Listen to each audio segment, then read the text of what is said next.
Greetings, everyone, and we are here with Ralo from offthecorner.net. And we have him here because I would like for him to elaborate on the current situation. So, welcome, Ralo. How are you doing today? Doing well, doing well. How are you doing? I'm excellent, thank you. Okay. I just came from doing some exercise, so I don't have my full energy. I'm gonna do my best though. Well, we appreciate you. So, you said the current situation, talking about the racially bigoted police killing of George Floyd, Right? which is yet another racially bigoted police killing in a long string of racially bigoted police killings. I thought it was interesting. Up to this morning, I was watching something on Huey P. Newton, and this was filmed maybe in 1968, black and white film footage. And he was talking about the police and how they harm, brutalize, in some cases even kill black people. And this is 50 plus years ago. And here we are in 2020, and we still seem to be dealing with the same scenario. And so you had George Floyd, you had Walter Scott, you had Philando Castile. The list of people is long, and there's stories that we don't even hear about, that don't even really make the mainstream media for whatever reason. Excuse me. And then we also had the uh, the murder of Breonna Taylor, who was in her home, and the police came in with a no-knock warrant, and they said it was a mistake, as it always is. So I think that's funny. It's always one of three things. I feared for my life. I thought he had a weapon. Or my favorite one, he was going for my gun. Now, what black person you know in their right mind is gonna assault a police patrol person and go for their gun? Right. I don't know any. So Right. I like the response that I'm seeing, around the world in other countries. I'm seeing protests in other countries. So it seems like enough is enough. I feel like people have had enough of the system of racism based on the myth of white superiority. A lot of people are taking a stand. And I think it's a good thing. I think this shows the power of the people. When the people come together, we talk about umoja. Umoja is unity. When the people come together, I say that there's nothing that the people can't do. Right. So I like the show of support that I'm seeing from people around the world that are involved in the protests. And they're talking now about changing some of the protocol with respect to the police. And one subject I think needs to be talked about that I haven't really heard anyone mention is the idea that police have quotas. And first of all, quotas are illegal. So in the name of enforcing the law, police are actually breaking the law, which is Right. interesting. So because quotas are illegal, within the department they're referred to as productivity goals. So they play some sort of that, sort of semantics with the words. And Right. either way, no matter how you slice it, it's still a quota. So sometimes the police confront or cost and descend upon black people for no other reason except to fulfill a quota. Quota is the very mechanism that facilitates police aggression against black people. So in some instances, the police will confront you and agitate a situation for no other reason except to fulfill a quota. And that's part of the problem. The only interaction that the people have with the police is actually a punitive interaction, meaning they're dishing out a punishment of some sort. They're writing you a ticket. They're giving you a summons to appear in court before a judge. They're arresting you. It's always a punitive interaction. So when that is the case, the relationship between the people and the police is always going to be broken. It's always going to be a situation. And I think the word broken is interesting because people say the system is broken, and I say no, the system is working exactly the way they want it to. It's not broken. This was by design. And so now that the pressure is on, now they're talking about police reform. In some cases, they're talking about doing away with the police altogether. And I don't know that they finish hashing that idea out because I don't know what you would replace that with if you do away with it. And there's people that's talking about defund the police. And I hear all of those as ideas, but I think we need to be very careful when we start talking about defunding the police because then the police can be replaced with privately owned mercenary companies like Right. Blackwater. It was called Blackwater. They changed names. Corporations changed names. I think it's called XE, so it's pronounced Z. But either way, these private mercenary companies, it's like basically a military. And we see the way local police patrol now. They patrol black neighborhoods like an army invading and Almost. occupying a foreign country. Right. Almost like martial law. exactly. And then they have all of this helmets and all of this militarized equipment, and that helps to create a bad atmosphere. And we've even seen in some instances a lot of the melee and the uprising we've seen where people were throwing cocktails and setting fires, and we saw violence at protests. In many instances, the protests were very peaceful until the police came, shooting rubber bullets and shooting tear gas and pepper spraying people and tasing people with tasers. So that's the version of the story that's not really being told. And the mainstream media, when they do tell a story, it's always the police version of the story.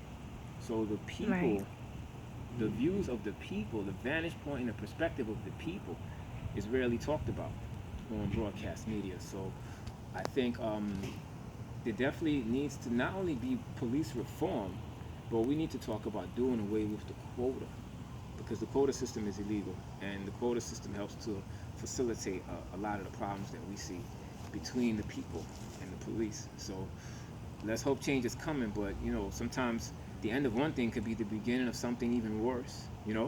So I think we need to be mindful of that when we talk about defunding the police and doing away with the police and so forth. A lot of people have suggested the idea of community policing. Not sure what that would look like. Those people would have to continue to explain what that would look like. But I think if you do away with local police, that's fine. If you replace them with sheriffs, the sheriff, I think every county has a sheriff. The sheriff is elected by the people. Right. So the sheriff and the sheriff deputies and whomever works for the sheriff policed the people, for lack of a better word.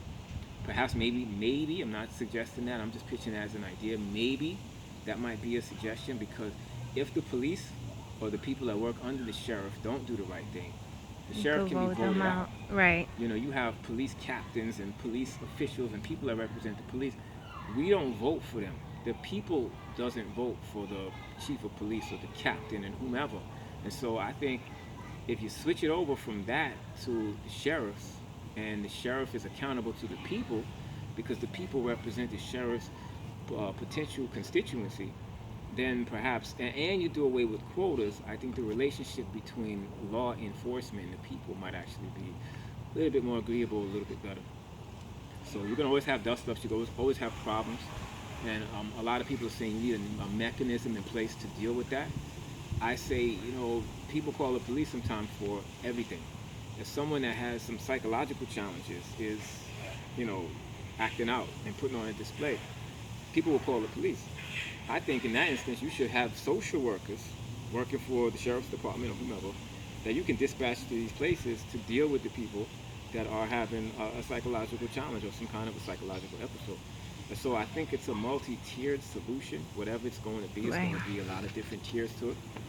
I don't mean to interrupt you, Ralo, but when you say that people call the police for just about anything, can you elaborate on that? Like, who is calling the police for just about anything? Well, there's a few different ways to answer that. I think we look at the story of Tatiana Jefferson, who was in her house playing video games with her nephew, and police came shining lights in the house, and for whatever reason, police pull out a gun, and he killed her. And so one of the neighbors called the police saying, "Hey, my neighbor's door is open. It's 2:30 a.m. We're gonna do a security check or whatever they call that when you just check on a neighbor." That's one of the instances that I said, well, we can't call the police for everything. That's one instance.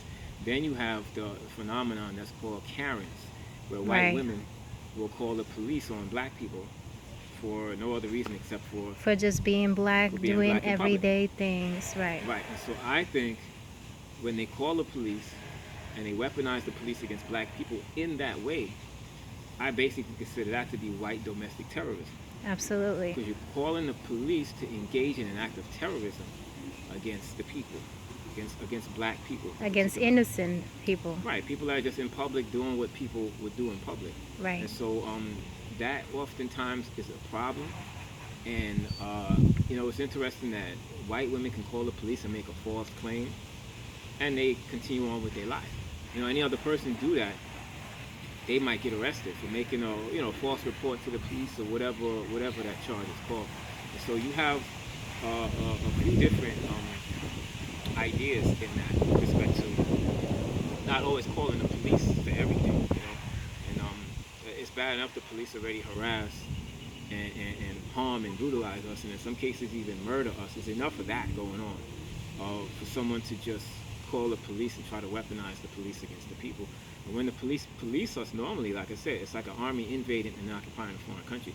That's bad enough as it is. That's not protect and serve. I consider that to be domestic terrorism. Right. Well, there are times that you do have to call them where you actually have an emergency and you should go ahead and do it. But there are other times that is completely unnecessary and where you just have Becky and Karen just calling the police on black people just 9-year-old children. because on 9-year-old children. It's ridiculous. And then it's like this is now we're beginning to see what's happening because a lot of people have cell phones and they're recording and posting on social media. My biggest concern is that this has been happening since the time of enslavement. It took one from one form to the other. So can you elaborate on that if you may? Yeah, so police originally were created to be catchers of enslaved Africans. And so Africans, these self-emancipated Africans that liberated themselves from the slave labor camps that we call plantations, were in some instances rounded up by what eventually became the police. So the police and the people, especially black people, have never had a good history. And the police have always existed to protect white people and white property and control black people. White privilege. And that hasn't Right. changed. Um, I think it's interesting. You talked about cameras. In the digital age, everybody has a camera on a cell phone, or a store may have surveillance camera in front of the business and so forth. I mentioned the Huey P. Newton video. He was talking about this same problem that we're still seeing today occurring in the 1960s. The difference between then and now is the idea that in the 1960s there was no such thing as a cell phone. So everybody didn't have a camera on their person. So nothing has really changed in terms of how the police deal with the people. I think if it has changed, it's changed for the worse. It's progressively gotten worse. Because in those days, I'm not sure if you have police quotas. That's sort of I want to say a newer phenomenon. Originally, the police didn't have quotas in that way. But the only difference between then and now is we're in a digital age. Everybody has a camera. Every storefront has a camera. Well, if there's something, a message that you would like to send to white people, like what will you say to them? Because a lot of them haven't really been properly educated. They've been miseducated, misinformed when it comes to black people. So is there a message that you would like to send to them? Because maybe they may not be aware of the way that black people have been treated in America, and they are now seeing it and they making it seem as if they're seeing it for the first time. And this is something that has been happening in one form or the other from the time that enslavement. It took one form from physical enslavement, and then mental enslavement, and then mass incarceration of black people, police quotas, and all of these things. This is not something new. This is something that has been going on. So what message do you want to send to those people, not the people that are racist, but the people that are not aware of the system that is in place that we currently live in? Well, there's two things. There's explicit bias and implicit bias. And I think a lot of white people are oblivious to the implicit bias. So, for example, a right-handed person can talk about right-handed privilege all day. Clothes are made with buttons and zippers that are made to be Right. zipped by right-handed people. And I don't promote using a microwave oven, but if you do have a microwave, if you notice, the buttons are always on the right-hand side. When you sit in the driver's seat of a car, all the controls on the right-hand side. All these things are engineered for right-handed people. And Right. so if you are right-handed, and you may be oblivious to the adverse effect that being right-handed, that Has on right, left-handed on people, left-handed right? people. Because that's not your reality. Right. So now Right. left-handed people can talk to you about right-handed privilege all day. Why? Exactly. Because it has an adverse effect on them. Right. And so a lot of white people are oblivious to racism because it does not have an adverse effect on them.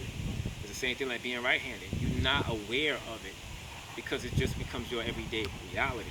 Right. So if I could say anything, I would say be mindful of their implicit bias that in the society we live in, and that goes all the way back to when you were a child in elementary school. Every noteworthy accomplishment you learned about was achieved by white men. Right. So now, not only that put black people out of the story of history, but it puts women out of the equation also. That's right. And so when you come up with that, by the time you're a small child, if you're white and you go up to be a adult male or adult female, by the time you're an adult, you go through 12 years of, hey, white people are the best thing on 2 feet. You can have a little arrogance and a little ego about yourself because you've been taught from day one that you all of that. And nobody else had anything significant to add to society. Meanwhile, if you study history, prior to 1000 BC, the European has no history. Right. And so pyramids were already built by them. The pyramids were ancient. By then, sure. Africans had already mapped the stars by then, created mathematics by then, created the first spoken and written language by then, created alphabet by then, created Everything that you could think of. created the That is concept of good. creating, right? Right. And so, subsequent to 1000 BC, then you see the advent of the European on the world stage. But prior to that, there was hundreds of thousands of years of African ingenuity and African genius long before any white person stepped on the planet. And white people also need to understand that they're 1/10 of the population of the planet. The other 9/10 are people of color. Right. And so, at some point when your numbers are beginning to dwindle, those people of color are now going to have authority over you. So I would say you need to be mindful of how you treat other people. There's an adage that says, treat other people the way you want to be treated. Right. Same concept. So that would be my message to dear white people. Treat other people the way you would want to be treated. Right. And also educate yourself on the subject too. Do not make assumptions because when you make assumptions, you make a fool out of yourself. So make it your business to educate yourself, to deprogram and reprogram with the right information and educate yourself. So get some books, read about it, and don't make any assumptions. Right, so you can study Dr. Francis Cress Welsing, you can study Neely Fuller Jr., you can study Amos Wilson. If you need it in white, I could give it to you in white. You can check out Tim Wise and Robin DiAngelo and Jacqueline Badalora. There's any number of white people that are talking about the system of racism and white supremacy, and they have a spot on analysis. So I agree with what you're saying. You definitely need that education. You have to educate yourself. Okay, and now the most important message is, what message would you give to black people? Most important message I can give to black people is, number one, you have to come together and you have to unite. Strength in numbers. We're stronger together than we will ever be separated. In order for an army to win a war, they have to be organized as a group. And so that would be my message. Organize as a group. This is something that Stokely Carmichael, who later became known as Kwame Ture, this is something he always said. We need to organize. We need to organize into organizations. If you don't find an organization you like, then start one. And it doesn't have to be big. It doesn't have to be nationwide. Start a study group. Start an investment group. Start something that serves your interests with people that look like you, that are of like minds. We have to organize, because every other group that is prospering, whether it's America or on the world stage, they organize as a group and they have group loyalty. And that's another thing I would say in terms of my closing message. We got to begin to have loyalty to ourselves as a group. I think a lot of us are hyper focused on earning an income and just getting money so that we can buy trinkets for ourselves. That's that individualism, that individuality. That's the European paradigm. So the European was the one that said, I think, therefore I am. It was the African that said, I am because we are. That's beautiful. So it's always the we. It's always the we. And if you study the history of African people, they have always functioned better as a collective. So I would say umoja, unity. We need that. Thank you. Thank you so much for your words of wisdom. I appreciate your time. And we are going to put a link to your website in the description below. Thank you. Offthecorner.net. Check it out. Yes, definitely. Offthecorner.net. Thank you so much for your time. For sure.